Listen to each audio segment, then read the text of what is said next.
Hi my cute friends. நான் இப்போ இருக்கிற வெள்ளூர் கோட்டை. வெள்ளூருக்கு ஒரு சின்ன ஒர்க்காக வந்த இடத்துல நம்ம இன்ஸ்டாகிராம் ஃபாலோவர் தம்பி ஒருத்தன் வாங்கின வெள்ளூர் கோட்டைக்கு போகலான்னு கூப்பிட்டான். சரி ஓகே, போகிற போக்கில் பொழுதுபோக்காக பார்த்துட்டு போயிடலாம்னு உள்ளே வந்தால் வேறு லெவலில் இருக்குங்க. பிரம்மாண்டமான கோட்டை அப்படின்னு சொல்ல மாட்டேன், உள்ள கோட்டைலாம் எதுவும் கிடையாது. ஆனால் அந்த கோட்டையை பாதுகாக்கிறதுன்னு சுற்று சவுறு இருக்கும் இல்லையா, அது மட்டும்தான் இருக்குது. காவலாளிகள் நிற்கிறதுக்கான இடம், அப்புறம் கைதிகள் அடைச்சி வைக்கிறது இந்த சிறைச்சாலை இருக்குது. ஒன்று பார்த்து கட்டியிருக்காங்க.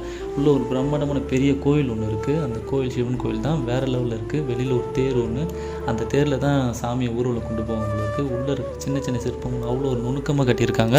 நம்ம ஒருவா காயினில் இருக்கிற சின்னதாக லோகம் ஒன்று இருக்கும், அதுவும் இங்கே தான் இருக்குது. அப்புறம் சின்ன சின்ன தூணெல்லாம் இருக்குது. அதில் விரல விட்டு பார்த்தா அழகாக விரல விட்டு பொருள் சூப்பராக கட்டியிருக்காங்க.